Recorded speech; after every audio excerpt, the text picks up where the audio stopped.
तो सबसे पहले है T1 स्पेस। T1 स्पेस आपको सिर्फ इनके एक्सियम्स को याद करते हुए आगे चलना है। इनमें थोड़ी सी चेंजिंग है, T1, T2, T3 और T4। सबसे पहले हम यहाँ T1 स्पेस की डेफिनेशन लिखते हैं कि what is meant by T1 space. T1 space हम इस तरह से डिफाइन करते हैं कि अ topological space X is called T1 space if and only if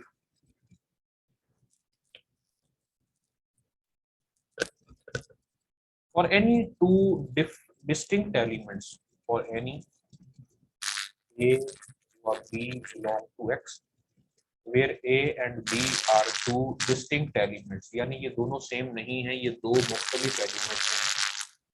तो यहाँ अगर हमें दो ओपन सेट्स में मिल जाए, there exist G and H belong to task such that point A belong to G but B does not belong to G. Similarly, B belong to X but A does not belong to X. अगर ये condition satisfy हो, hello आवाज clear है?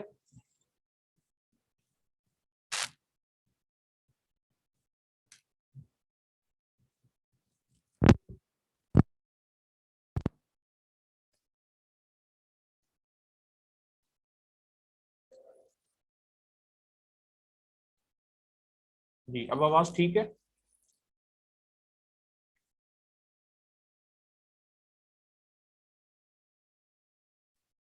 Okay okay. अच्छा, तो हम बात करें T1 स्पेस के बारे में। T1 स्पेस हमने कहा कि एक ऐसी स्पेस है कि जिसमें से हम कोई से भी दो मुख्तलिफ एलिमेंट्स लें, उन दो एलिमेंट्स के कॉरेस्पॉन्डिंग हमें दो ओपन सेट्स मिल जाएं कि पहला पॉइंट पहले ओपन सेट में हो, दूसरा उसमें ना हो।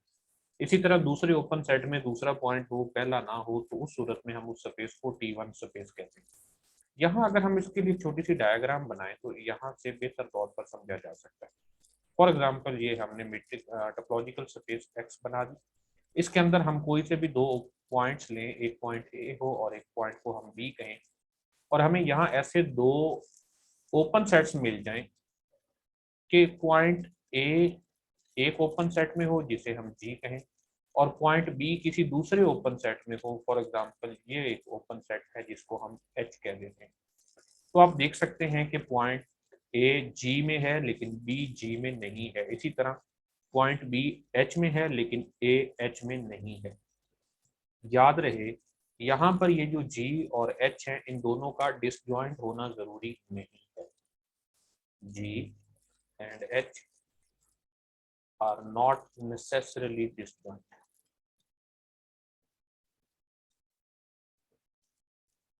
यानी जरूरी नहीं है कि उन दोनों का इंटरसेक्शन एम्प्टी हो भी सकता है, लेकिन ना भी हो तब भी काम चल जाता है। तो उस स्पेस को हम T1 स्पेस कहते हैं। मैं पहले इनकी डेफिनेशन लिख देता हूँ, फिर इनके डिफरेंस की तरफ आएंगे और इनकी कुछ एग्जांपल्स की बात करेंगे। नेक्स्ट स्पेस है हमारे पास T2 स्पेस, या फिर जिसको हम हाउसडॉफ स्पेस भी कहते हैं।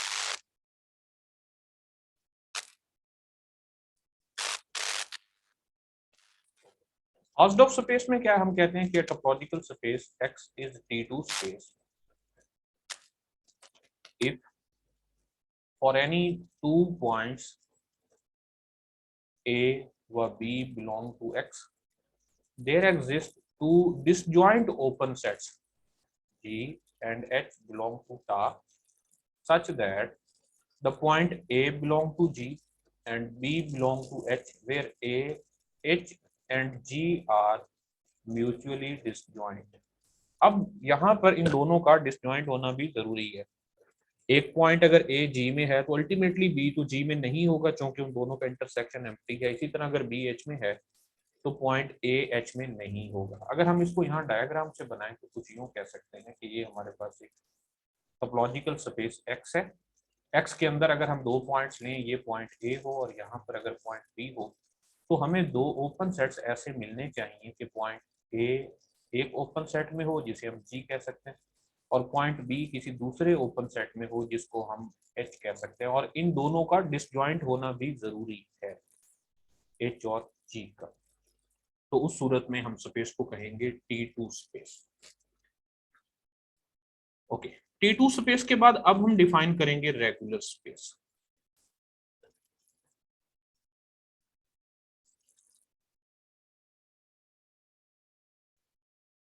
रेगुलर स्पेस में जहां पहले हम दो पॉइंट्स की बात कर रहे थे, अब हम एक पॉइंट और एक क्लोज सेट की बात करेंगे। हम कह सकते हैं कि topological space X is regular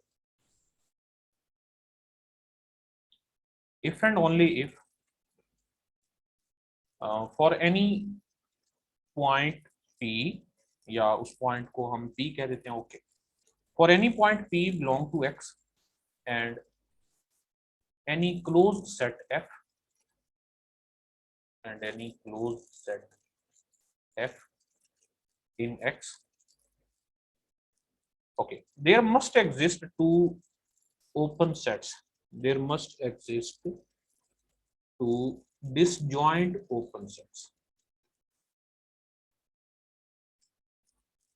उन ओपन सेट्स को हम G और H ही कह सकते हैं, G and H, such that point P जो है वो G में हो या H में हो, चले G में बात करते हैं, और ये जो F है ये सबसेट हो H का। तो उस सूरत में हम कह सकते हैं कि स्पेस रेगुलर है। आइए इसको डायग्राम की मदद से समझते हैं कि ये हमारे पास एक टोपोलॉजिकल स्पेस X हो, इसके अंदर हम अब एक पॉइंट लेंगे, for example this is the point P, और एक क्लोज सेट लेंगे। मान लें कि ये हमारे पास क्लोज सेट है F, ये है। तो इन दो सेट यानी एक पॉइंट और एक सेट के गिर्द हमें दो ओपन सेट ऐसे मिल जाएं जो म्यूचुअली डिसजॉइंट भी हो। एक ओपन सेट पॉइंट को कंटेन करता हो और दूसरा ओपन सेट सेट F को कंटेन करता हो। कंटेन इन सेंस के सबसेट सुपर सेट की फॉर्म में, यानी यहाँ पर अगर हमें दो ओपन सेट G और H मिलते हो कि पॉइंट P G में मौजूद हो और ये जो F है ये सबसेट हो ओपन सेट H का, तो उस सूरत में हम कहते हैं कि स्पेस रेगुलर है।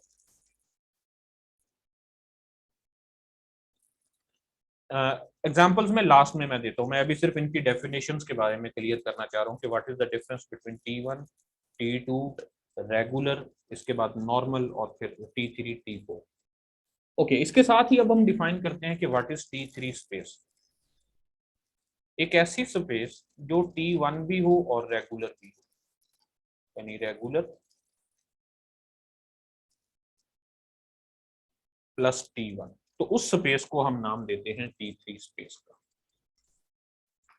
ओके, इसके बाद अब हम बात करने वाले हैं नॉर्मल स्पेस के बारे में।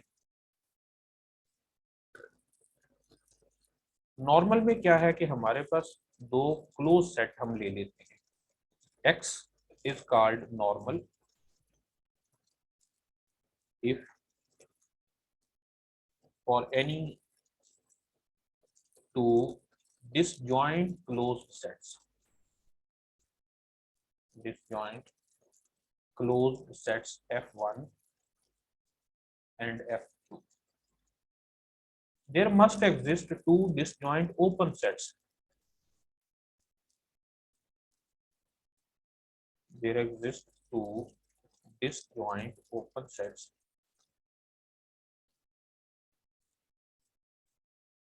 उनको हम G और H ही कह सकते हैं, such that F1 is subset of G and F2 is subset of H। अगर ऐसा हो तो उस स्पेस को हम नॉर्मल स्पेस कहते हैं। आइए इसकी डायग्राम बनाते हैं यहाँ पे कि ये टोपोलॉजिकल स्पेस X हो,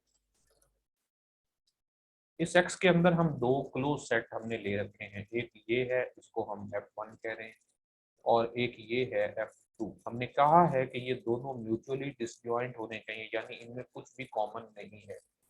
अगर इनके पैरेलल हमें दो डिसजॉइंट ओपन सेट्स मिल जाएं G और H, कि F1 G के अंदर कंटेन कर रही है और ये F2 जो है ये दूसरे ओपन सेट के अंदर मौजूद हो H के अंदर, और ये G और H म्यूचुअली डिसजॉइंट भी हो, यानी उन दोनों का इंटरसेक्शन एम्प्टी हो, तो उस सूरत में हम कहते हैं कि स्पेस नॉर्मल है। ओके, तो जैसे हमने T3 स्पेस डिफाइन की थी उसी तरह से अब हम डिफाइन करेंगे व्हाट इज T4 स्पेस। तो एक ऐसी स्पेस जो कि नॉर्मल भी हो और उसके साथ साथ T1 भी हो, T1 space plus normal space is called T4 space. अच्छा, अब इनका आपस में क्या रिलेशन है T1 T2 T3 और T4 का, तो उसके लिए हमारे पास बुक में एक डायग्राम दी गई है, मैं उसी को ही यहाँ पर एक्सप्लेन करूंगा कि हमारे पास अगर एक मीट्रिक स्पेस हो, ये बड़ी इंटरेस्टिंग है और ये मेरा ख्याल है सबसे बेहतर है कि आप इसको अच्छे तरीके से समझ लें। ये इनका आपस में एक रिलेशन है। सबसे पहले है हमारे पास मीट्रिक स्पेस। मीट्रिक स्पेस के आउटसाइड है T1 स्पेस।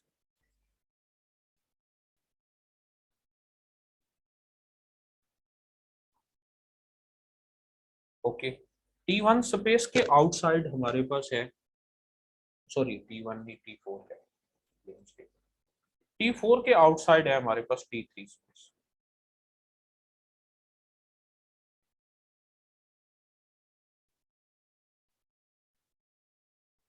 T3 स्पेस के आउटसाइड T2 स्पेस।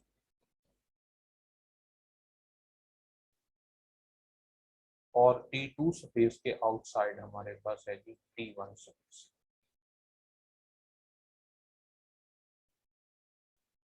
यानी हम ये कह सकते हैं कि हर मीट्रिक स्पेस T4 स्पेस भी है, T3 स्पेस भी है, T2 भी है और T1 भी है। Every T4 is T3, T2, T1. Every T3 is T2 and T1 and every T2 space is T1 space. तो ये इनके दरमियान इंक्लूजन है, या फिर हम यहाँ पर इसे यूं कह सकते हैं कि मीट्रिक स्पेस जो है वो इंक्लूजन, बल्कि हम ये नहीं बनाते, बस इसी डायग्राम से ही समझ लें कि every matrix space is T4, T3, T2 and T1, every T4 is T3, T2, T1 and so on. तो ये एक पैटर्न इनके दरमियान बन रहा है जो इनका आपस में रिलेशन बता रहा है। ओके, टेक्नॉफ भी एंड पे हम करेंगे। टी नॉट बी होती है, बिल्कुल टी नॉट अब्दुल मजीद की बुक में उन्होंने डिफाइन किया, आप उसकी जस्ट डेफिनेशन को ही देखिए। आई थिंक वहाँ ये जो T1 हमने डिफाइन की है इसी से मिलती जुलती वो एक और डेफिनेशन भी है टी नॉट। तो जस्ट डेफिनेशन की हद तक आप उसे देख सकते हैं। ओके, अब हम इनकी कुछ एग्जांपल्स के बारे में बात करते हैं और इनकी सब स्पेसेस के बारे में भी बात करते हैं। कुछ रिजल्ट्स हैं बुक में ही, मैं वहीं से देखूंगा। ये है जी T1 स्पेस। तो एक थ्योरम है कि topological space X is T1 space if and only if every singleton subset of X is closed. तो ये T1 स्पेस चेक करने का भी एक बड़ा बेहतरीन रिजल्ट है कि आप देखें कि जो सिंगलटन सबसेट्स ऑफ स्पेस हैं क्या वो क्लोज्ड हैं। अगर सारे सिंगलटन सबसेट क्लोज होंगे तो उस सूरत में स्पेस T1 स्पेस होगी, और ये if and only if condition के साथ है। जरा इस एग्जांपल को देखिए कि हमने एक स्पेस ले रखी है टा, टोपोलॉजिकल टोपोलॉजी है X5A और सेट है हमारे पास AB।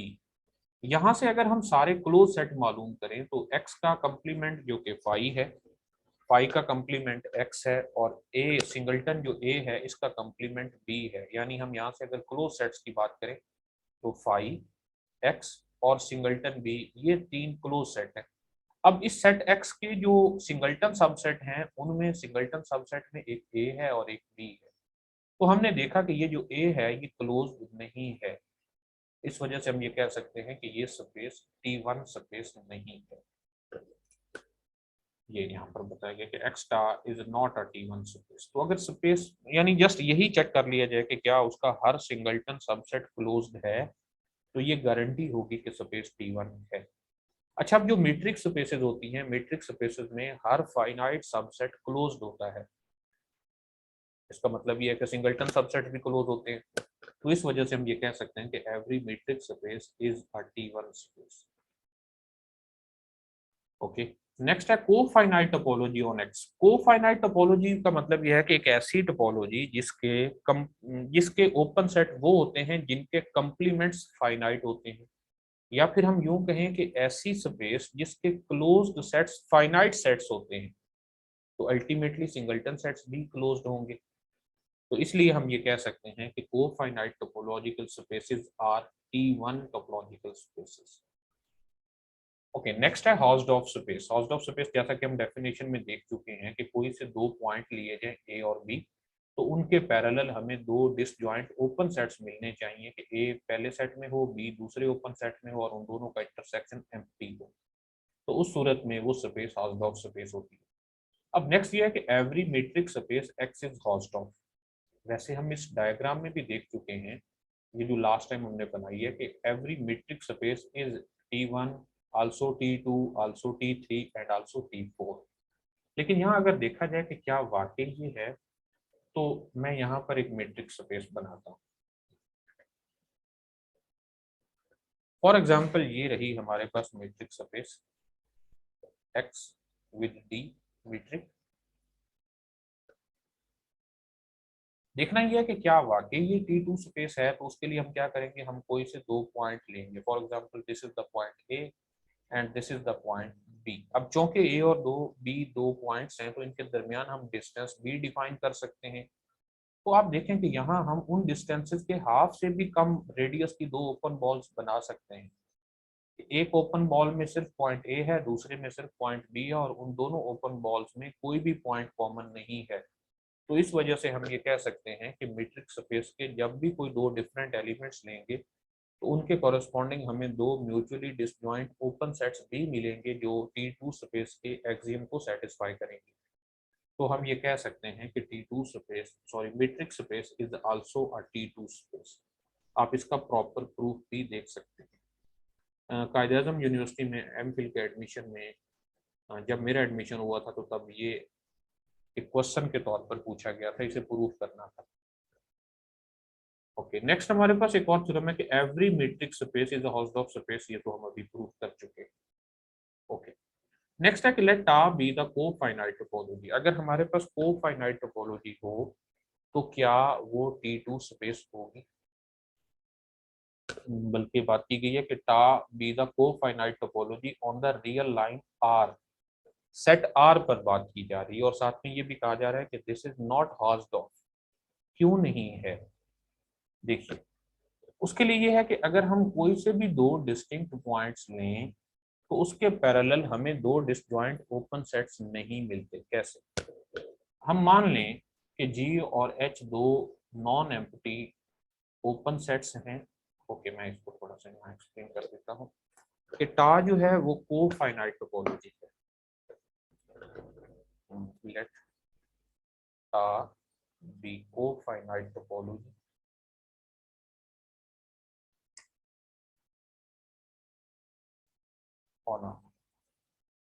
ओके, इसका मतलब ये है कि टा के जो मेंबर्स हैं वो ऐसे सेट्स हैं जिनके कंप्लीमेंट्स फाइनाइट हैं। ओके, अब हमने G और H दो नॉन एम्प्टी टा ओपन सेट्स ले रखे हैं। इसका मतलब ये है कि ये ऐसे दो सेट्स हैं जिनके कंप्लीमेंट्स फाइनाइट हैं। अब सेट ऑफ रियल नंबर्स में जिन सेट्स के कंप्लीमेंट फाइनाइट होते हैं वो खुद इनफाइनाइट होते हैं। ये जरूरी है। Let G and H be to open sets, और अगर ये ओपन सेट्स हैं तो by definition G complement and H complement both are finite. और अगर किसी सेट R में किसी सेट का कंप्लीमेंट फाइनाइट हो, तो फिर जरूरी होता है कि वो सेट्स खुद इनफाइनाइट हो। यानी हम यहाँ से ये कह सकते हैं कि G and H both are finite, sorry infinite. Okay, so अगर G इंटरसेक्शन H एम्प्टी होगा, then G an infinite set would be contained in the finite complement of H। अब देखें जी, यानी T2 स्पेस होने के लिए जरूरी है कि वो दोनों ओपन सेट्स का इंटरसेक्शन तो एम्प्टी हो ना।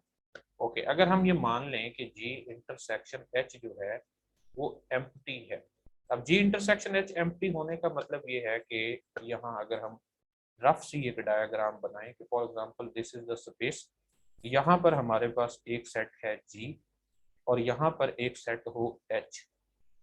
तो अगर इन दोनों का डिसजॉइंट, इनका कंप्लीमेंट इन दोनों का इंटरसेक्शन एम्प्टी है, तो यहाँ से ये बात वाजे है कि इनमें से हर एक ओपन सेट जो दूसरे के कंप्लीमेंट में लाई करता है। देखिए, G के अलावा जो है वो बाकी सारा G का कंप्लीमेंट है, ये सारा G का कंप्लीमेंट है। यानी हम ये देख सकते हैं कि H बिलोंग करता है कंप्लीमेंट ऑफ G में, and similarly G belong to complement of H। तो वही बात यहाँ पर की जा रही है। यानी हर एक को G an infinite set would be contained in the finite complement of H, hence G and H are not disjoint। अब देखिए, अगर G और इंटरसेक्शन H जो है वो फाइनाइट एम्प्टी के इक्वल है, तो इसका मतलब ये है कि G is subset of H complement. अब H कंप्लीमेंट तो फाइनाइट है, तो क्या ऐसा पॉसिबल है कि एक फाइनाइट सॉरी एक इनफाइनाइट सेट G खुद इनफाइनाइट है, जबकि H कंप्लीमेंट फाइनाइट है? तो ऐसा पॉसिबल ही नहीं है कि एक इनफाइनाइट सेट फाइनाइट सेट का सबसेट हो। तो इसका मतलब यह है कि यहाँ पर हमें कभी भी दो ऐसे ओपन सेट्स नहीं मिलने वाले जिनका इंटरसेक्शन एम्प्टी हो। तो हम ये कह सकते हैं कि ये जो कोफाइनाइट टोपोलॉजी ऑन आर है, ये T2 स्पेस नहीं है। तो पीछे हमने ये देखा है कि कोफाइनाइट टोपोलॉजी जो है वो तो T1 स्पेस होती है। ये देखिए, ये हमने यहाँ पर प्रूफ किया है कि द कोफाइनाइट टोपोलॉजी X किसी भी सेट पर पाई जाने वाली कोफाइनाइट टोपोलॉजी T1 टोपोलॉजी होती है। लेकिन यहाँ हमने ये देखा कि सेट R पर पाई जाने वाली कोफाइनाइट टोपोलॉजी T2 स्पेस नहीं है। और अगर वो T2 नहीं है, तो इससे हमें एक बात ये भी पता चलती है कि कुछ ऐसी स्पेसेस हैं जो T1 तो है लेकिन T2 नहीं है। तो ये रिजल्ट हम यहाँ से कह सकते हैं कि बस T1 spaces need not be Hausdorff, need not to be T2। Okay, अब हॉस्टॉफ स्पेसेस की एक बड़ी अच्छी प्रॉपर्टी ये है कि हम आमतौर पर जो सीक्वेंसेस रियल नंबर्स में पढ़ते हैं, क्योंकि real numbers being a usual topological space एक T2 स्पेस है, हॉस्डॉफ स्पेस है, जो कि हम ये ऊपर कह चुके हैं कि एवरी मीट्रिक स्पेस इज हॉस्डॉफ। तो सेट आर भी एक यूजुअल टोपोलॉजी के साथ एक मीट्रिक स्पेस है, तो इसलिए वो भी हॉस्डॉफ है। अच्छा, सेट आर में हम ये भी जानते हैं कि हर मैट्रिक्स, हर सीक्वेंस जो कन्वर्जेंट है वो यूनिक लिमिट रखती है। लेकिन टोपोलॉजिकल स्पेसेस में सीक्वेंसेस की कन्वर्जेंट होने के लिए ये जरूरी नहीं होता कि उनका लिमिट जो है वो यूनिक हो। ऐसा हो सकता है टोपोलॉजिकल स्पेसेस में कि एक सीक्वेंस कन्वर्जेंट भी हो और वो एक से ज्यादा पॉइंट्स की तरफ कन्वर्ज करे। लेकिन अगर हमारे पास टोपोलॉजिकल स्पेस हॉस्डॉफ होगी, तो फिर ये जरूरी होगा कि every convergent sequence in x has unique limit. यानी हॉस्डॉफ स्पेस होने से हमें ये कंफर्म हो जाता है कि अगर कोई सीक्वेंस कन्वर्जेंट है तो फिर उसकी लिमिट भी यूनिक है, वरना बाकी स्पेसेस में ऐसा जरूरी नहीं होता। Okay, let X be a first countable, इसे अभी रहने दें जो कि हमने ये डेफिनेशन नहीं पढ़ी। ओके, अब आते हैं रेगुलर स्पेसेस की तरफ। रेगुलर स्पेस बाय डेफिनेशन हम पहले देख चुके हैं कि रेगुलर स्पेस के लिए हमारे पास एक क्लोज सेट है F और एक पॉइंट P है जो कि F से नहीं है, F के आउटसाइड है कहीं। तो उसके पैरेलल हमें दो डिसजॉइंट ओपन सेट्स मिलने चाहिए G और H सच दैट एक ओपन सेट उस क्लोज सेट को कंटेन किए हुए हो और एक ओपन सेट में पॉइंट P पाया जाए, तो उस सूरत में स्पेस रेगुलर स्पेस कहलाती है। ओके, अब regular space need not to be a T1 space, ऐसा जरूरी नहीं है। देखिए आप इस डायग्राम में हमने ये जरूर लिखा है कि जो T3 स्पेस है वो T1 स्पेस है। हमने ये नहीं कहा, हमने इस यहाँ पर कहीं भी रेगुलर या नॉर्मल का जिक्र नहीं किया। तो यही बात यहाँ पर की जा रही है कि एक रेगुलर स्पेस के लिए जरूरी नहीं है कि वो T1 भी हो। जैसे आप इस एग्जांपल में देख सकते हैं कि दी गई स्पेस रेगुलर तो है लेकिन T1 नहीं है। ओके, नेक्स्ट हमने डिफाइन की है T3 स्पेस, एक ऐसी स्पेस जो रेगुलर भी हो और T1 भी हो, उसको T3 स्पेस कहा जाता है। Okay, let X be a T3 space, then X is also a Hausdorff space. यहाँ पर ये प्रूफ किया जा रहा है कि एक ऐसी स्पेस जो T3 स्पेस है वो हॉस्डॉफ स्पेस भी है। यहाँ पर जैसे हम कह चुके हैं कि T3 T2 है। ओके, नेक्स्ट है नॉर्मल स्पेस। नॉर्मल स्पेस में क्या है कि हमारे पास दो क्लोज सेट्स हैं, एक F1 और एक F2, जो कि डिसजॉइंट भी हैं और क्लोज भी हैं।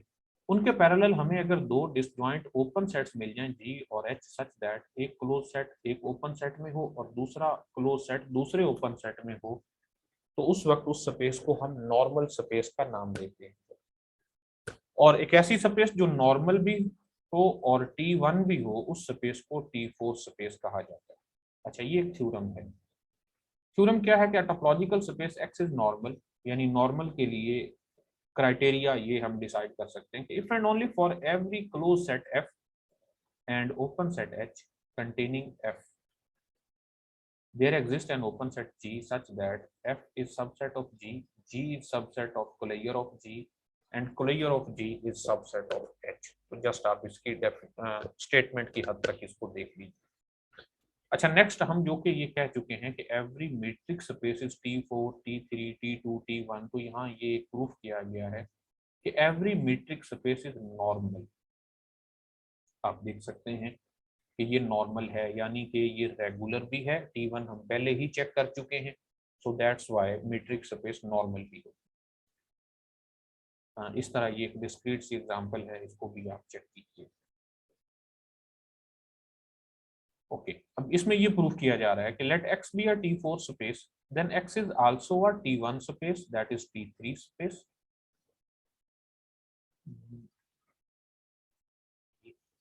Okay okay, then X is also a regular T1 space, यानी एक जो T4 स्पेस है वो T3 स्पेस भी होती है, जैसा कि यहाँ डायग्राम में आप देख सकते हैं। इनकी कंटेनमेंट इस तरह से है कि T4 स्पेस T3 स्पेस भी होती है, ये इसका प्रूफ किया गया है यहाँ पर। ओके, तो ये जो मैं पहले बना चुका। अब नेक्स्ट है हमारे पास एक लेमा है, इसे आप इसकी कोई बेहतर प्रोनाउंसिएशन कर सकते हैं। हमारे पास अगर दो क्लोज सेट्स हों, let F1 and F2 be disjoint closed subsets of a normal space X। Normal space के अगर कोई से दो क्लोज सेट हम लें F1 और F2, तो हमें हमेशा एक कंटीन्यूअस फंक्शन मिलता है F, जो कि सेट X से क्लोज इंटरवल 0, 1 की तरफ होता है। और ये जो दो क्लोज सेट्स हैं F1 और F2, मैपिंग इस तरह से डिफाइन की जा सकती है कि F1 का इमेज 0 होगा और F2 का इमेज 1 होगा। आप देखिए कि सेट X जो है इसके अंदर सब सेट्स भी हैं, इसके अंदर पॉइंट्स भी हैं। यहाँ हम इसकी थोड़ी सी डायग्राम बनाते हैं। तो ये X है और ये हमारे पास क्लोज इंटरवल है 0 से 1 तक।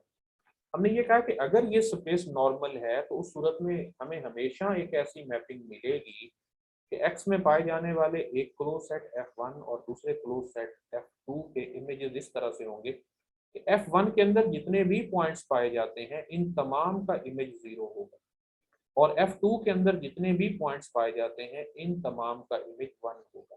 तो इसी वजह से ये कहा जा रहा है कि f of F1 that is equal to 0, यानी इस सेट F1 का जो इमेज है अंडर द फंक्शन F वो जस्ट सिंगलटन 0 होगा और दूसरे क्लोज सेट के तमाम एलिमेंट्स का इमेज 1 होगा।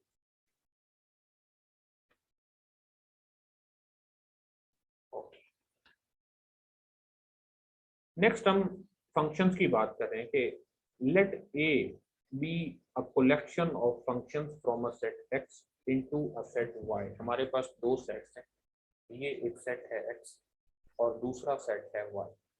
यहाँ सेट X से सेट Y की तरफ पाए जाने वाले तमाम फंक्शंस की कलेक्शन को A कहा जा रहा है।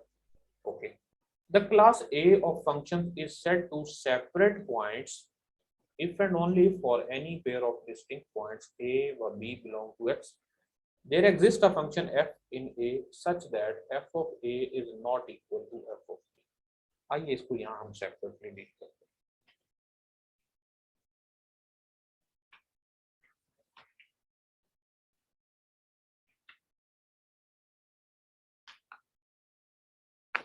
ओके, डेफिनेशन क्या है कि हमारे पास एक कलेक्शन है A जिसके एलिमेंट्स फंक्शन हैं f I such that I belong to I। ये सारे फंक्शन नहीं है बल्कि खास किस्म के फंक्शन है, पहले मैं सारे फंक्शन बोल दूं।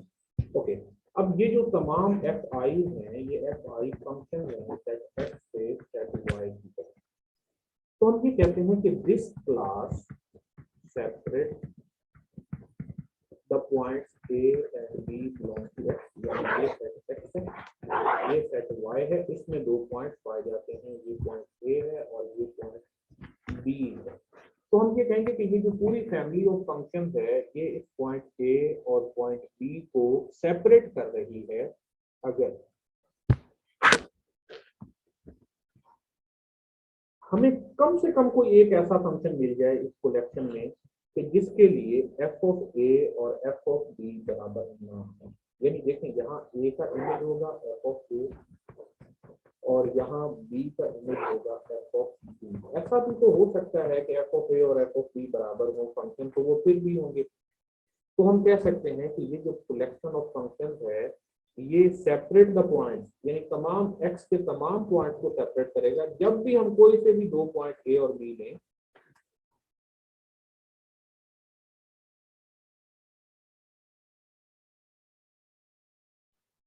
ओके, आप सुन रहे हैं मुझे?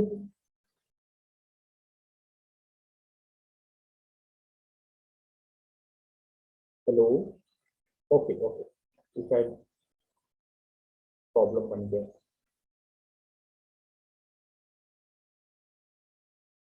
ओके, तो मैं दोबारा इस बात को शायद पूरी तरह एक्सप्लेन नहीं कर पा रहा। मैं ये कहना चाह रहा हूँ कि अगर हमारे पास कोई से भी दो पॉइंट्स हैं, बल्कि यूं कहें कि हमारे पास एक कलेक्शन ऑफ फंक्शन है सेट एक्स से सेट वाई की तरफ, तो हम ये कहते हैं कि ये जो पूरी कलेक्शन ए है ये सेट एक्स के एलिमेंट्स को सेपरेट करती है। अगर हमें इस कलेक्शन में कम से कम कोई एक ऐसा फंक्शन मिल जाए कि जिसके तहत ए और बी के इमेजेस डिफरेंट हों, तो उस सूरत में ये जो कलेक्शन है ये सेपरेट करती है। एक एग्जांपल की मदद से देखते हैं कि हमारे पास class of real valued function है। हम एक ए ले रहे हैं, कलेक्शन ऑफ फंक्शन, जिसमें पहला फंक्शन है f1 ऑफ x जो कि इक्वल है sin x, और फंक्शन है f2 ऑफ x जो कि इक्वल है sin 2x, एक और फंक्शन है f3 ऑफ x जो कि इक्वल है sin 3x, and so on. और इस तरह से हम इन्फिनिटली मैनी फंक्शन डिफाइन कर रहे हैं। आप देख सकते हैं कि ये तमाम फंक्शंस सेट R से सेट R की तरफ फंक्शन हैं, यानी EFI is a function from R to R। अच्छा, अब सवाल ये है कि क्या ये कलेक्शन सेट R के पॉइंट्स को सेपरेट करती है? By definition separate the points उस वक्त पॉसिबल है जब इस कलेक्शन में कम से कम कोई एक ऐसा फंक्शन जरूर हो, यानी हर दो पॉइंट्स के लिए जब भी हम सेट एक्स में कोई से भी दो पॉइंट लें उसके पैरेलल हमें कलेक्शन में कम से कम कोई एक ऐसा फंक्शन मिले जो उसके उन दोनों पॉइंट्स के इमेजेस को डिफरेंट दे, सेम इमेज ना हो। जरा इसको यहाँ पर हम डायग्राम बनाते हैं। ये है हमारे पास सेट आर और ये भी है सेट आर। अच्छा, यहाँ सेट आर में बहुत सारे रियल नंबर्स हैं, इन्फिनिटली मैनी नंबर्स हैं, दूसरे सेट में भी इन्फिनिटली मैनी नंबर हैं। अब ये जो कलेक्शन ए है ये सेपरेट द पॉइंट्स उस वक्त हम कह सकते हैं जब भी हम यहाँ पर कोई से भी दो पॉइंट लें सेट आर में, तो उनके पैरेलल जो इमेजेस हैं कम से कम कोई एक फंक्शन हमें ए में ऐसा मिलता हो जो इन दोनों के लिए दो डिफरेंट इमेज देता है। ओके, अब जरा गौर कीजिएगा, हम यहाँ पर दो पॉइंट लेते हैं, एक पॉइंट है 0 और एक पॉइंट है 5। आप जब भी ये दो पॉइंट लेंगे इसके पैरेलल हमें कभी भी दो ऐसे फंक्शन नहीं मिलेंगे, कभी भी कोई भी एक ऐसा फंक्शन नहीं मिलेगा जिसके तहत इन दोनों पॉइंट्स के डिफरेंट इमेजेस हों। अब देखें जी, हम इस फंक्शन के तहत इन दोनों के इमेज फाइंड करते हैं, f1 of 0 that is equal to f2 of 0, sorry f1 of 5 that is equal to 0। देख सकते हैं कि f1 तो इन दोनों पॉइंट्स को सेपरेट नहीं करता, इसी तरह f2 भी सेपरेट नहीं करता। f2 ऑफ 0 और f2 ऑफ 5 इन दोनों का इमेज 0 है, यानी हमेशा इन तमाम फंक्शंस के तहत इन दोनों पॉइंट्स का इमेज सिर्फ एक ही नंबर मिलेगा और वो 0 होगा। यानी हम ये कह सकते हैं कि this collection does not separate the points of R। क्योंकि सेपरेट करने के लिए तो जरूरी है कि जब भी कोई दो पॉइंट लें उसके पैरेलल हमें कम से कम कोई एक ऐसा फंक्शन जरूर मिलता हो